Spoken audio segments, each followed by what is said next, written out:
In this slideshow on Chapter 1 of the textbook, we're going to talk about some basic concepts of international business. A big concept is globalization. What is globalization? It's the deepening relationship and broadening interdependence among peoples from different parts of the world.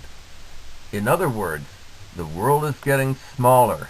It's getting flatter, and people are becoming more interconnected with each other around the world. An example of globalization is the car industry. Years ago, cars were made in America with parts from America, so we had American cars. Now, cars are assembled in many different countries with parts from many different sources, including America, Japan, Germany, France, Italy, Korea, Mexico, Brazil, and other countries around the world. So there's no such thing as an American car or a German car.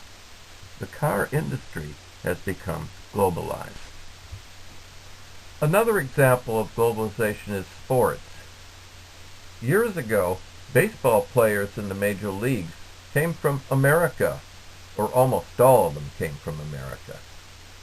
Now they come from many countries, including America, the Dominican Republic, Venezuela, Mexico, Canada, Japan, Taiwan, the Netherlands, and other countries. And now we have a World Baseball Classic, in which countries from around the world play for a world championship. These are countries where, some years ago, we didn't even know they played baseball. The same things happen in other sports, like basketball, hockey, tennis, golf. These sports have all become globalized. Globalization has a lot of benefits. One of them is we get a greater variety of products with globalization. Instead of buying just products made in the home country, we have access to products made in many countries around the world, and many of them are different products. We also may get a higher quality of products. We have a chance to buy the best products made anywhere. And finally, we get lower prices because of the competition between countries to make a product more efficiently than other countries. But not everything is good about globalization. There are criticisms of globalization, which include the following. Countries lose sovereignty, meaning they lose control over their destinies through the process of globalization. Also, there is economic growth that may hurt the environment, polluting the air, cutting down forests, contaminating water. And finally, probably the most important one is some people lose while others gain. For example, if a car is made in another country and imported into America, then the people who make that car have jobs in the other country, and people who would have made that car in America lose their jobs. Now, why do companies engage in international business? There are three big reasons. One is to expand sales. If they go outside of their country looking for sales in other countries in the world, they have more opportunity, a bigger market to expand into. The second reason is they can acquire resources in other countries that they don't have in their own country. Or very early on, an example would be oil. When we began to go short of oil in this country, companies went out and found oil in other countries, notably in the Middle East, but also in Latin America, in Asia, and so on. But not just natural resources. They also go international to acquire human resources, meaning labor, meaning usually cheaper labor, but sometimes to acquire more educated, more skilled labor. And finally, they go international in order to minimize risk. This is diversification, really. If you have operations in many countries and one country goes bad, then it won't hurt you that much. But if you operate in only one country and things go bad, then, you've taken a very big risk. Now let's look at the different ways of doing international business. The first one, and often it's the one that companies will do first, is trade, international trade, trading goods or services with another country. A second way of doing international business is investment. And there are two main types of that, direct and portfolio.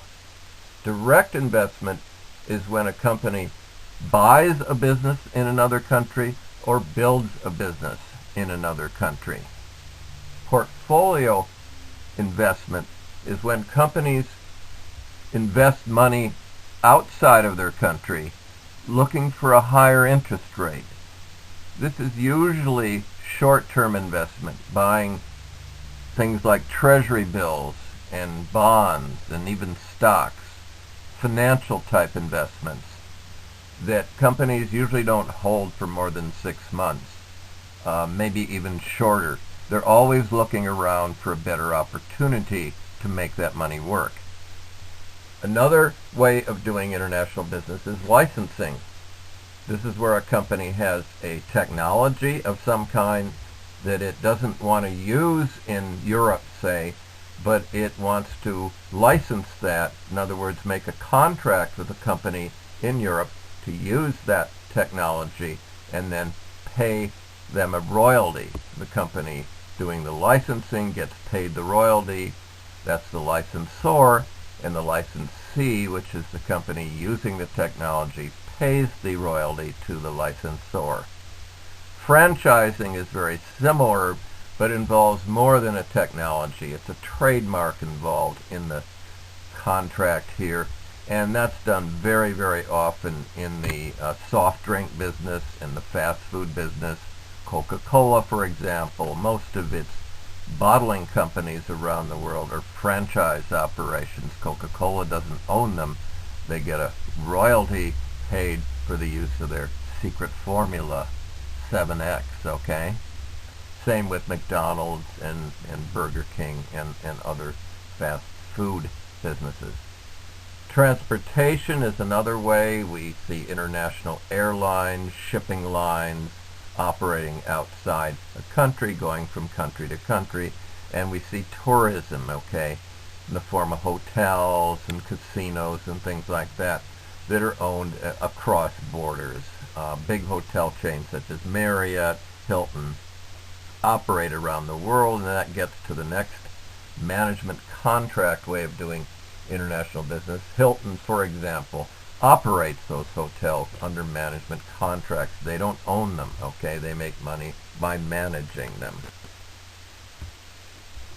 Now, what makes international business different from domestic business? There are several main factors. The first is cultural factors, differences in language and behaviors, customs that we encounter as soon as we enter a foreign country. We'll talk about these in the next chapter in detail. The next set of factors is political and legal factors, and these represent the different kinds of political and legal systems that we find around the world. Companies have to understand these differences and adapt to them. Then there are economic factors, different economic systems in different countries.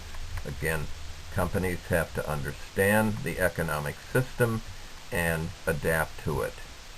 And finally, there are geographic factors, the location of the country, the climate, where it is in relation to neighbors. Is it in the Middle East, a volatile area right now, or is it in a relatively peaceful area such as Canada? These differences make international business more challenging than domestic business. It's a lot harder to do business internationally than it is to do business in your own country. But sometimes it's riskier to avoid these challenges than to embrace them. In other words, companies from other countries may come into your market and compete with you. So you need to actually offset this competition by going into their markets and competing with them, and not to, give the world away. Now that we've finished this first slideshow, there's going to be a quiz on it, so you can get to that quiz by clicking on Quiz on Slideshow icon, which is right below the icon you clicked on to view this slideshow. So if you go back to the class unit, you'll see the quiz there. Take the quiz. It does count toward the grade, but you have more than one chance to take it. The purpose is for you to see what you understood from this slideshow presentation.